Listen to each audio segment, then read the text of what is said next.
The next topic in the microeconomics lecture series is on consumer choices and the first main ingredient that we need to describe them, namely the preference relations.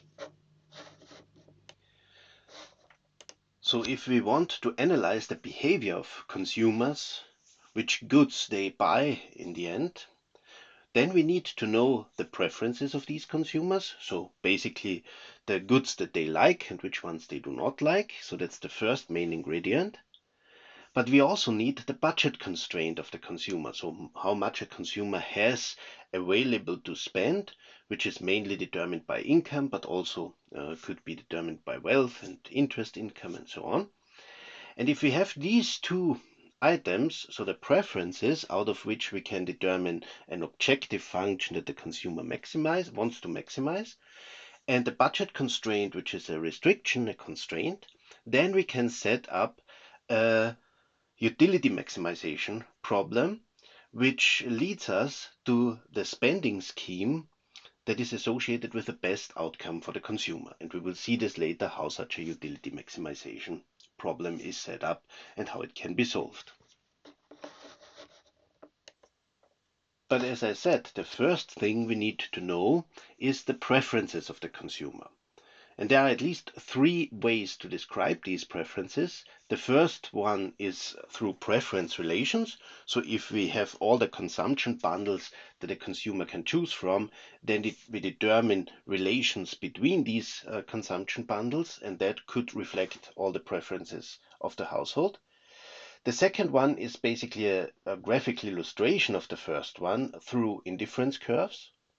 And the third one is a depiction in terms of utility functions, where we would then have the objective function that the household maximizes and which would be based on such preference relations. And we can operationalize these preference relations through such a utility function. So what are these preference relations? So they are binary mathematical relations actually that allow us to define a ranking across all the consumption bundles that a consumer can choose from. So we have a complete ranking that is possible just by these relations between two different bundles at the time. And for illustration, we focus now on two such consumption bundles. But of course, as I said before, in reality, there are many of them and potentially even infinitely many in some applications. We let now denote x1, x2 as consumption bundle 1 and y1, y2 as consumption bundle 2. Then we can define the following relations among them. And these mathematical relations here look a bit like the greater or less than signs, although their meaning is slightly different because we have no quantities involved here. So what it tells you, if we have this sign here that looks like the greater sign, is that x1, x2 is strictly preferred to y1 and y2. If this sign is reversed by contrast, then y1, y2 would be strictly preferred to x1 and x2. And if we have such a sign here, then this means that the consumer is indifferent between the two consumption bundles. So the consumer basically does not prefer one over the other in this case.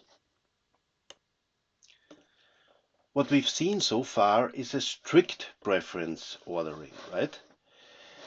So either one bundle is strictly preferred to the other, or it's the opposite way, or the two bundles are indifferent. But we can also have the situation of a weak preference order. In this case, we would have that x1, x2 is either strictly preferred to y1, y2, or the consumer is indifferent. And if the sign is reversed, then it's exactly the opposite. So y1, y2 would either be strictly preferred to x1, x2, or the consumer is indifferent. And now you can imagine that these relations hold across all the consumption bundles that a consumer can choose from. That's actually also the first requirement on such preference relations, that they need to be complete.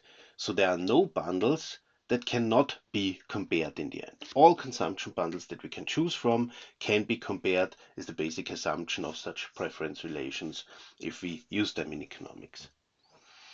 A second property is reflexivity that these preference relations need to fulfill, and that is that a bundle is, if we compare it with itself, at least as good as itself, right? So I mean that's definitely true, right? Because you would most likely be indifferent in this case.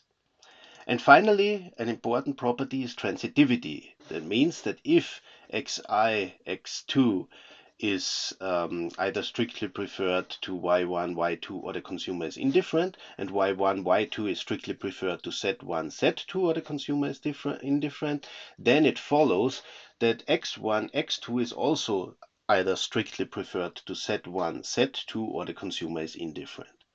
So that's kind of a logical argument that follows. If a consumer prefers a consumption bundle to another one and this other consumption bundle to a third one, then the consumer also needs to prefer the first one to the third one. And that means basically in intuitive terms that preference relations as in this game rock, paper, scissors cannot occur. In rock, paper, scissors, as you know, the rock beats the scissors beats the paper, but the paper beats the rock. So it's a circular ordering basically, and that cannot occur with preferences here because they would not be rational in this case.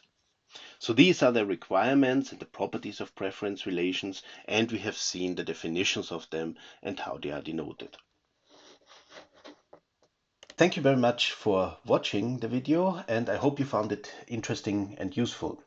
For more videos on economic content, please visit my channel that you find here to the left.